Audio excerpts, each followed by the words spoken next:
The word incarnation actually means to take on flesh. And it's weird to picture God as a human because humans don't seem very much like God, do they?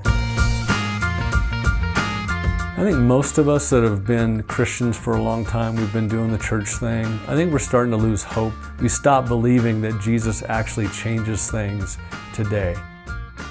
What if following God or following Jesus isn't about church attendance or getting your daily devotion in or trying not to sin too bad?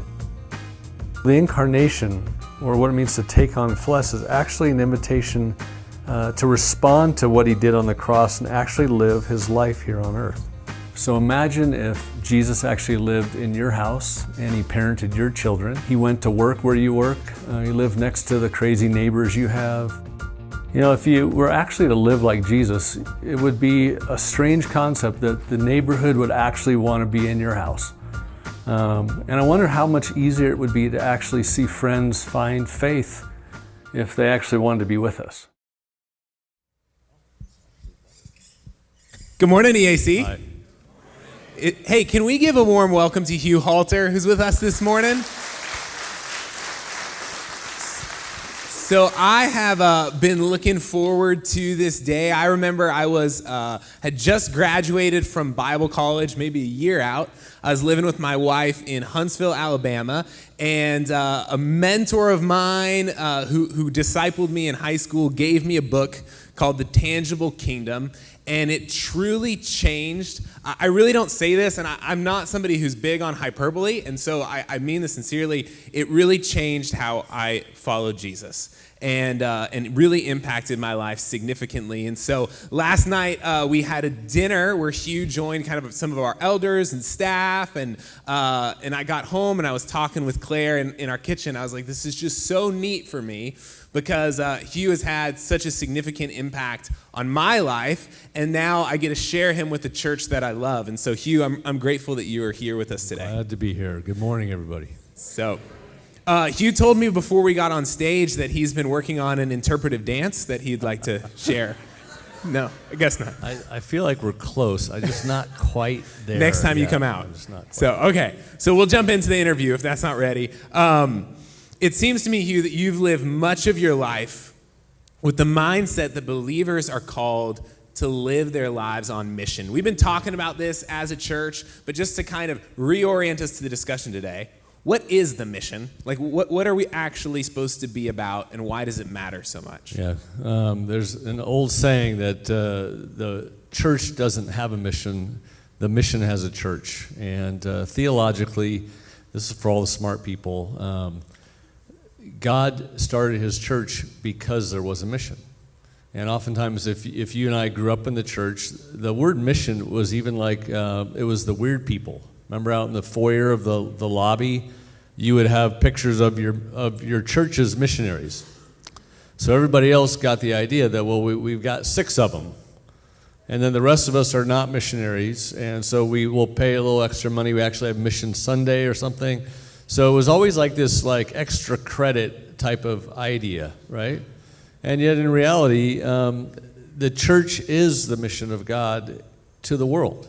And so we've got to stop having a missions division of the church and realize that everything is under the banner of God's mission to the world. Why else would we exist? And so we're going to talk a lot more this morning, but America has become a pure mission field now. So I get to travel all over the world talking to church leaders, and they now send their missionaries here to America because we're so jacked up. Okay, we're the number 1 receptor country in the world. They're like, you got to get them to America. They're not doing so well over there. And indeed, we're not doing so well. And so we have to finally come to that point, especially for those of us that grew up in the church, that we can no longer send a few people out, that we actually have to all be a part of God's mission. He says, the Father has sent me, I now send you. It's part of, it doesn't matter if you're old, 55, or you're 12, 13, 14. Everybody is called and everybody is sent. You cannot be sent and not called, and you can't be called of God and not sent. It's just God's always moving in the world, and so it's a beautiful privilege to kind of reawaken to that again for today. So So, Hugh, living a missional life then, it's not just for like varsity Christians? Like it's not for like apparently people not, like me with degrees? Yeah, I got into it, so apparently it's not for the smart ones. As you look broadly at the church in the United States, do you see a church that is arising to the challenges of this moment, or do you see a church that is unengaged missionally? Why or why not? Actually, both. Yeah, at an organizational level, we have some 160 denominations in America. Every single one of those is on rapid decline. So at a movemental level or an organizational level, the collective story is not good, right? And yet what I do see all over the country are these almost like remnant communities of people that are going, okay, yeah, we can't do just church anymore, and so we're going to actually enter back into the neighborhood and into every nook and cranny of our culture. And those people are actually seeing, we call them, like even when COVID hit, the church, get this, like March 15 of that beginning of the COVID crisis, 90% of the churches in America stopped gathering on that one Sunday. Like that's a remarkable historical thing that happened. And yes, for most of those churches and denominations and movements that were focused around what we call a Sunday-centric church experience, yeah, everybody's been kind of pulling their hair out, trying to go, how do we reboot? Now that we're actually able to meet again, most churches are saying that we're at about 50% of what we were. So it kind of cut our church attenders in half. But I always like to remind people, Jesus didn't do all the great stuff that he did, especially what he did on the cross. He did not do that for church attenders. He has no interest in church attendance. What he was trying to do was change the whole world. And you can change the world with 20 missionaries a lot better than you can change it through 20,000 church attenders. And so there is an implosion of the organized church, and there's this beautiful uprising of people that are taking on the mission of God again. And whenever you do that, God gives his blessing and favor because that's what he cares about. So I think it's literally always right in front of us. It can happen at any time.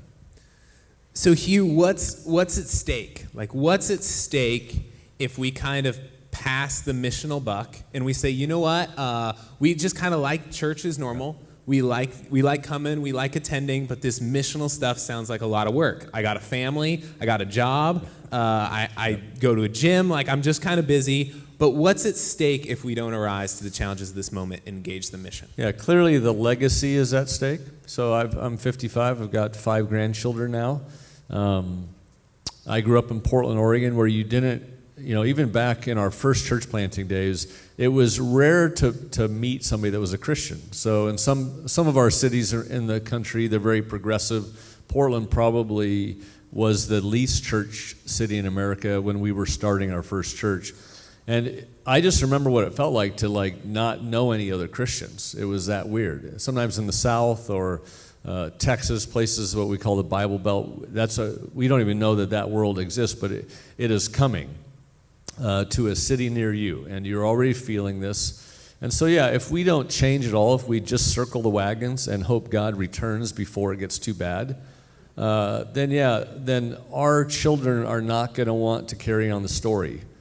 And that's really, when I think about why do we want to consider this, I also go, there's a way that I want to follow Jesus. Like for me, I want to see the power of God. I'm tired of just doing church and not seeing God literally show up day by day. And so those 2 reasons, your own spiritual formation, I think many of you need to see the power of God again.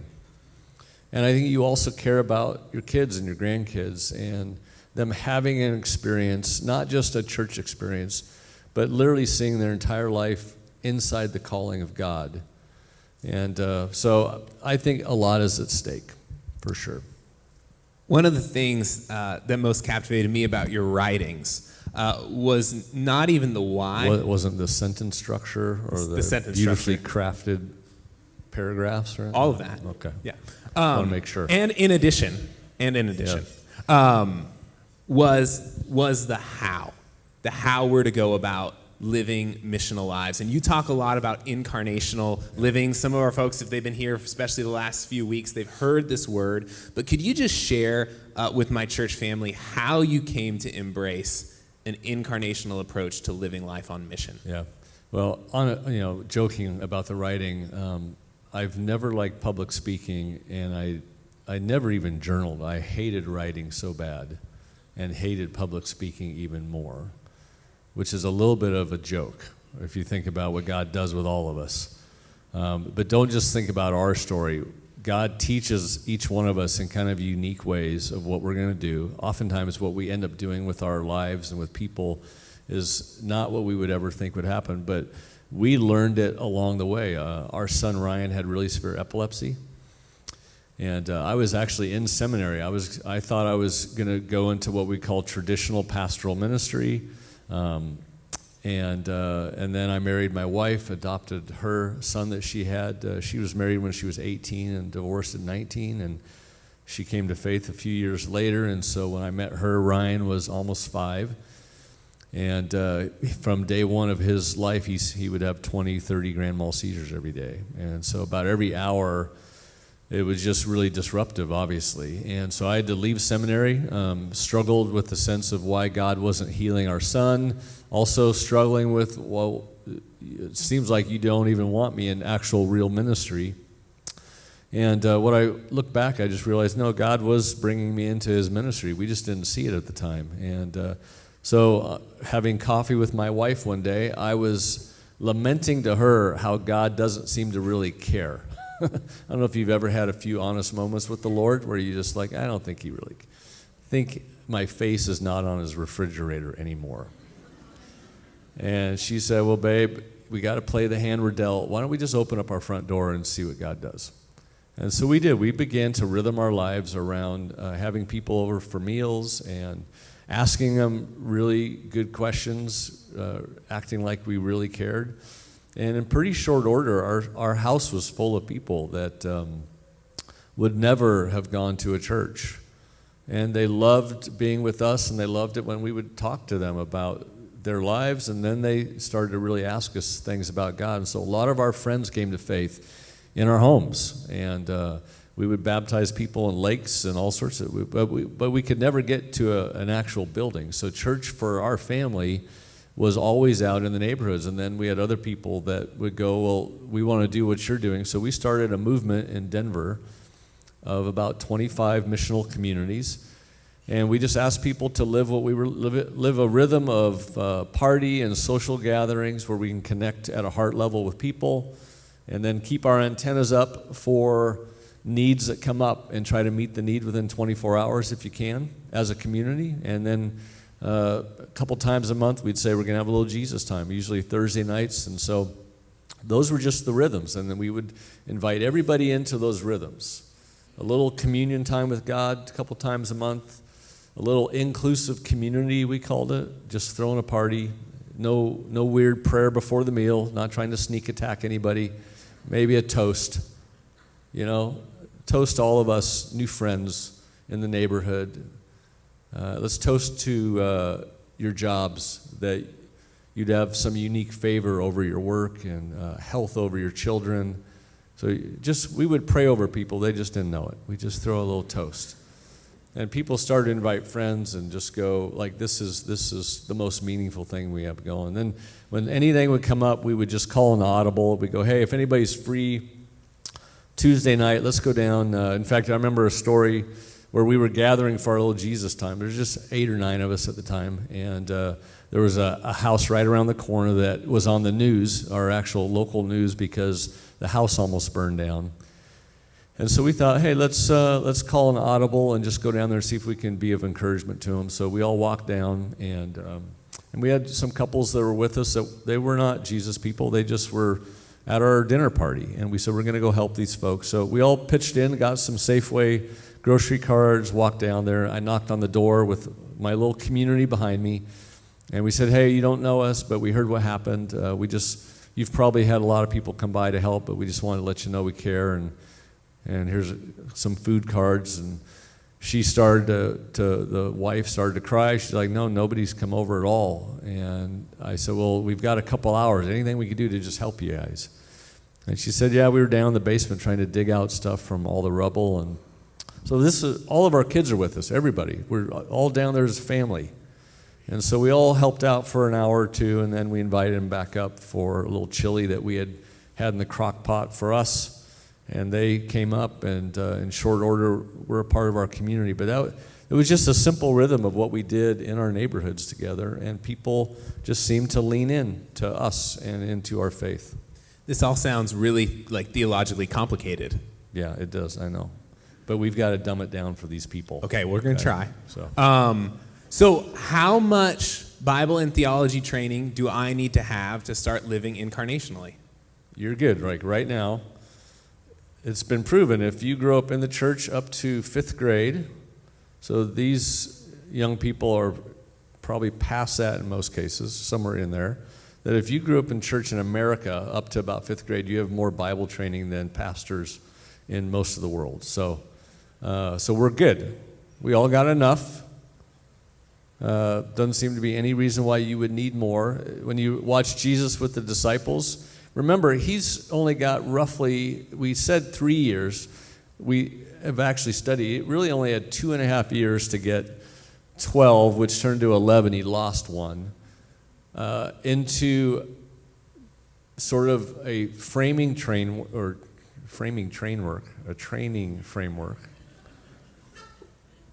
to like take over the whole world. Imagine that. You got 2.5 years. And these were like the Jewish dropouts.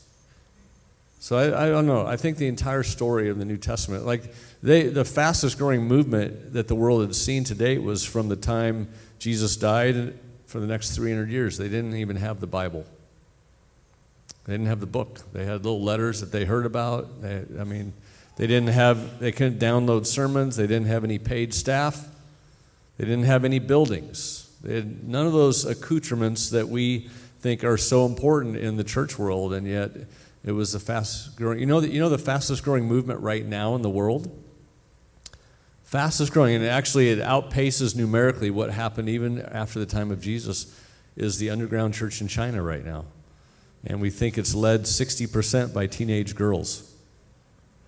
And they don't have a building, they don't have the paid pros, and it's just getting done. The second fastest growing is the underground church in the Middle East, where right now people are just being obliterated. And it's like a fire. You can't stop it. And yet we in America, we got all the bells and whistles, and we can't seem to get there. So one of the things that I appreciate about this local church family, and was true before I got here, was there was this DNA that we're called to go be the church. And we're called to represent Jesus where we live, where we work, where we play. So I think you're sitting in front of some folks who, for a while, have been kind of hearing this language and are maybe kind of ready to go. That's my hope anyway. And so what would you say to those folks who are like, I'm in, I've been hearing about this for years. What are my first steps practically to start living this out? Yeah, it's a lot of times people will, like, even when I share our stories, they go, well, that's you, Hugh. You're like, you got some like weird little pixie dust with people, and I actually don't. I tell people I just put in the reps. Like Cheryl and I literally, for our entire marriage, 30 years, we tried to give away 5 to 6 meals a week together. That was our only, like, let's try to do that. And when you think about missionary skills, there's one missionary skill that works anywhere you would live in the world, and that's the ability to eat and converse with people. So again, not rocket science, but I don't know if you remember, as you read through the book of Acts where the church begins to form, the church up until Acts 10 was essentially a racist movement. It was for only Jewish people. And they were very brutal and didn't even think anybody else outside the Jewish world would be a part of God's family, okay? And then there's a story where Peter is on a roof. You remember this story.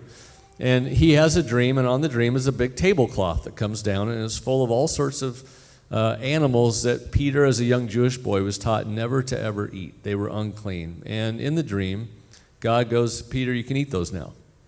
And he said, no way, man. God, I would never eat those things. He thinks somehow, because people perceive their spirituality based on what they ate and who they ate with.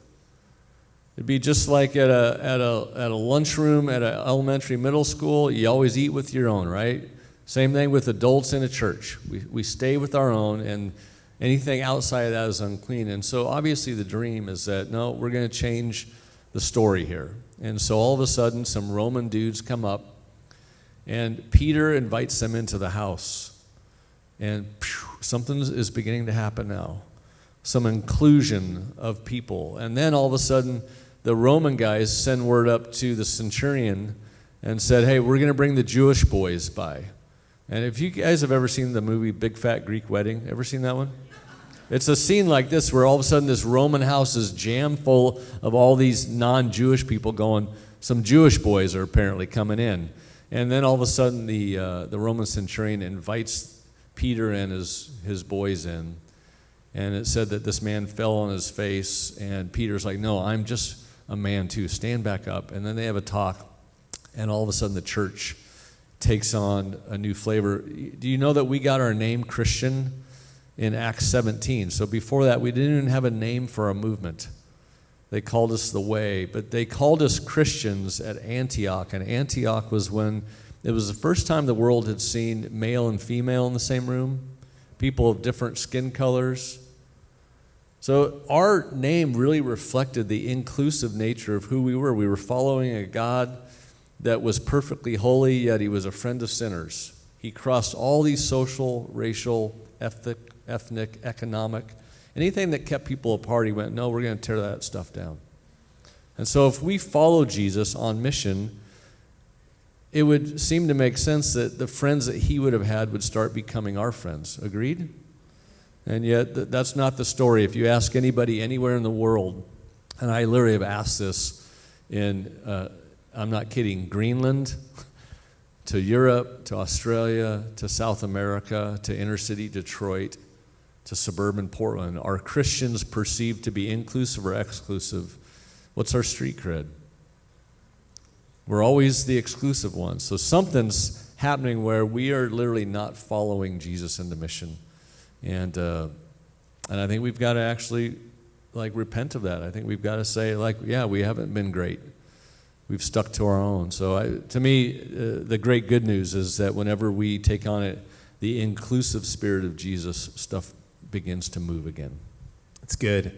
I want to switch gears a little bit and talk about being on mission together. Yep. So we've been preaching, and a lot of the content has been on how do I, as a disciple of Jesus, follow Jesus and represent Jesus where I live, work, and play. But as I've got to talk with you and read some of your stuff, it seems like doing this together in community is a really big deal. Can you talk about why the collective witness of God's people is even far more important than even the witness of a single individual? Yeah, couple reasons. Number one is that in any setting or any time in history, people have a perception of what they believe Christianity is. In Matthew 16, Jesus is walking down the road with his boys, and he actually stops to ask them that question. Hey, what are people saying about me out there?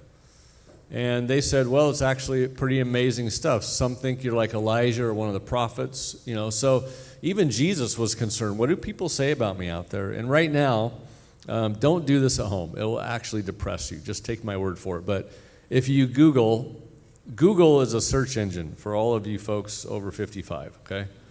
It's how you connect with the interweb. And the Google search engines are set up to where they take all the combined ideologies and traffic of what people really think, and it actually ends up being pretty accurate. So if you type in Jesus is or Jesus was and hit return, it is flooded with 100% positive. Like the world actually loves Jesus. They really do. Like somehow they know he's not like his movement.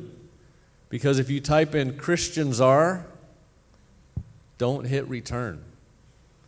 Because there's literally nothing positive comes up when you look at our collective street cred Some think in fact, I was joking with Connor. I flew into Orlando, get my rental car. I'm just driving through, the back highways out here, and I see a truck with a big flag. You've seen them, right? This one says something derogatory against Mr. Biden. Okay? Just one word. You've probably seen it. Blank Biden. But also on the back of his truck was the fish symbol and a little banner from his local church that he goes to. Edgewater Alliance? Or no. But you just never know, right? It's that somehow we're known for a political angle, or that we support certain things, or our stance on what's happening at the U.S. border, or whatever it is. And you can tell it's confusing to the world, right? So right now the word evangelical Christian is not a good term. Back in the late 1800s, it was. Late 1900s. The word evangelical meant the ones that actually do good in the city. So the ones that were building hospitals, building schools, taking care of the poor. That was how the word evangelical actually was created.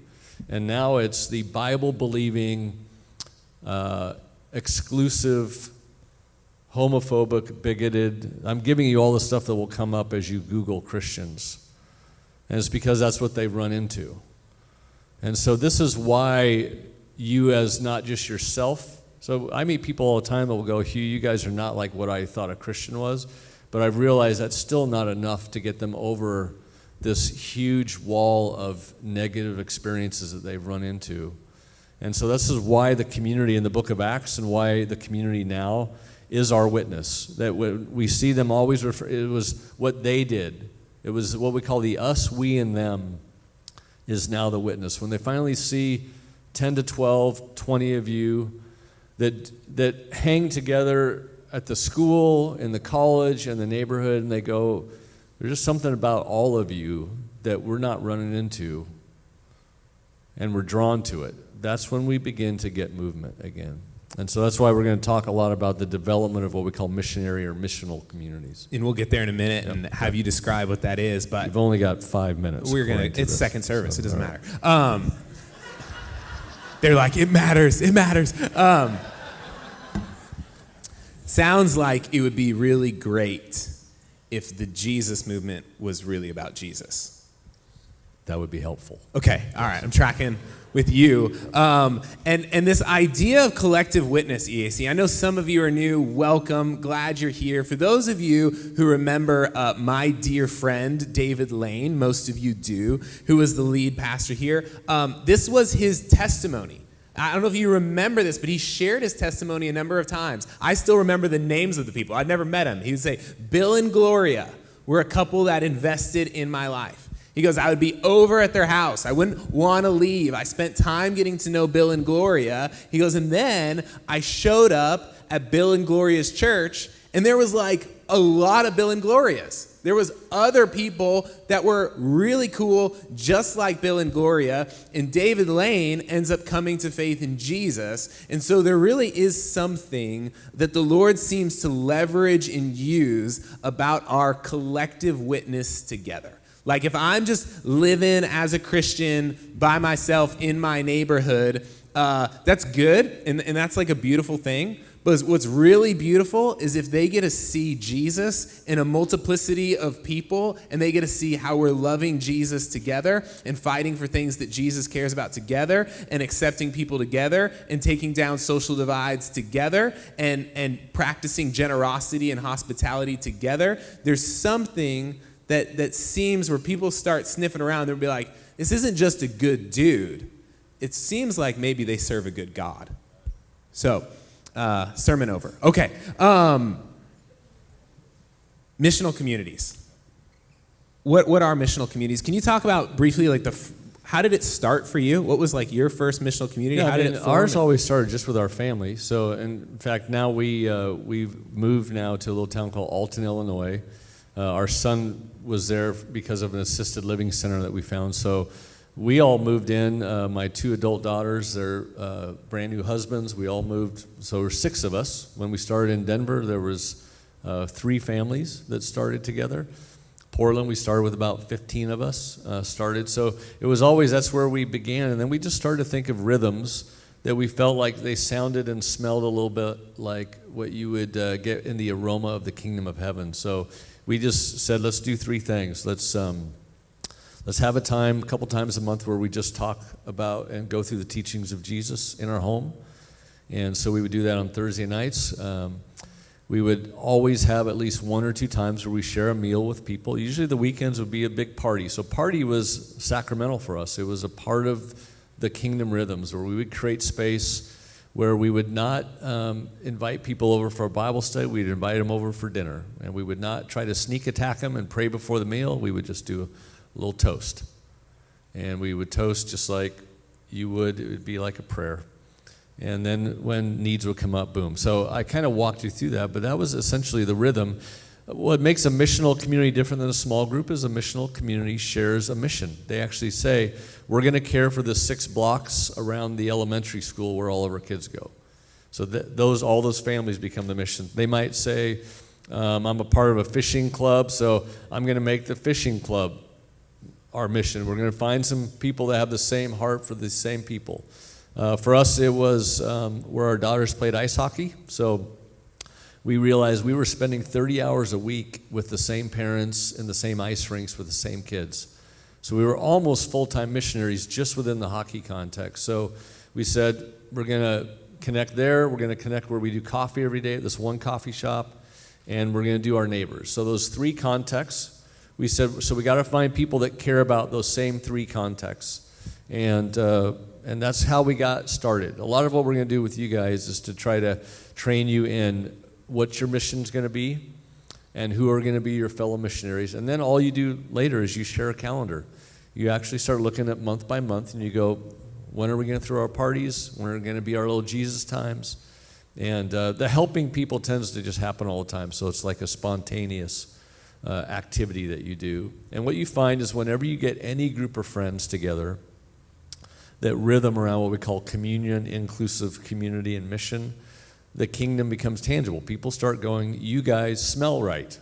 You're not a stench anymore. You're like an aroma that we can't pick up anywhere else. And then they start to actually want to be with you. And you will find that if you go on mission, it's the same as it was in the early church. Jesus isn't going to ask you to go up to complete strangers and try to talk them into something. He's just going to say, they're going to start to get a whiff of you guys. And then they're going to come to you and ask you for the hope that's in you. So just be ready. And so to me, it's been a beautiful way to live for 30 years. We've had hundreds of our adult friends come to faith. We've never had to try to go after any of them. We've never had to try to start a conversation. We just live the rhythms of the kingdom, and we find that people are looking for good news. You can be assured of this, is that I already told you that they still love the king. People like the idea of the historical Jesus. They know he was a very good figure that changed the world. But they would love the kingdom. Everything that's reflected in Jesus' teaching about the kingdom, the world's desperate for right now. And so when you know that they will be drawn to the king and the kingdom, then all you got to do is find some friends and go, let's just live it out then. And let's see what God does. So Edgewater Alliance Church, week 1 of the sermon series that we're in, and that's culminating today, called Flesh. If you were here week 1, I said we're building to something. And what we're building to is the launching of this missional community idea. And so Hugh has agreed to join us on the journey and help train future leaders of missional communities. And so this is going to be, in a sense, for those of you who are familiar with small group language concept, like moving forward, one of the things that we want to really emphasize is what would it be like if we unleashed small groups that were on mission together in our city. So there is fellowship, there is camaraderie, there is hanging out together, but there's also this idea that we are on mission together. And Hugh has agreed to walk alongside Edgewater Alliance Church and help us in this area. And it's going to be a process of rolling this out. And the first kind of invite to you with no strings attached, you're not committed to anything at all, is we want to invite you to a dinner this evening. And Hugh, would you tell them what you're planning to cover tonight at the dinner? overview and why people should come to the dinner. Yeah, we're going to start a 7-week. It'll be online, you'll be Zooming. You can be sitting in your jammies, doesn't matter. And we're going to go through the basics of missionary life for about 7 weeks together. We're going to talk a lot about prayer, how to pray effectively, and even some spiritual formation stuff for us as we get ready for mission. And then after that 7-week experience, that'll take us into the holiday season. Then we're going to invite anybody that wants to actually pilot these missionary communities to go through about an 8-month learning journey. And that'll be more on the practices that you would do, kind of a little bit of what I just shared we do. And we're still doing this too. So we're just basically trying to impart a little bit of our story into you guys. So all of these are actually optional. Nothing really changes about the church, but this will be an alongside discipleship pathway to learn how to be missionaries again. And so if you're interested, come join us. If you can't make it tonight, we'll give you some information on how you can begin. October 10, right, would be the kickoff of that 7-week deal. So to be clear, to be part of Edgewater Alliance Church, you don't have to be part of a missional community. That's not what we're saying. But we're saying this is an area that we want to engage. And this is something that we think the Lord might want to use us in as we seek to be the church where we live, where we work, where we play. And so if you want more information and you want to hang out with Hugh a little bit more tonight and hear more about this concept with zero strings attached, some people have already signed up online. I think we've already had over 30 people sign up online. But you can also sign up in the lobby on your way out for dinner tonight, totally free. All right, totally free, no strings attached. Come out and hear more about this idea. But EAC, can we thank you for being with us today? So thank you, brother. Appreciate you. God bless you, EAC. You are dismissed. Thank you for tuning in to this sermon. Hopefully it was a blessing to you and an encouragement. For some time at Edgewater Alliance, we have had the conviction that we are to represent Jesus wherever we live, work, and play. And in this season, we are seeking to put flesh on our missional framework and really answer the question of what does that look like? What does it actually look like to represent Jesus where we live, work, and play? And how do we do that together as a community of faith? Well, it would be our hope that many of you would join us on this journey as we seek to truly go be the church. If you would like more information about Edgewater Alliance, the various ministries we have, or partner with us financially, you can do so at edgewateralliance.org. Blessings.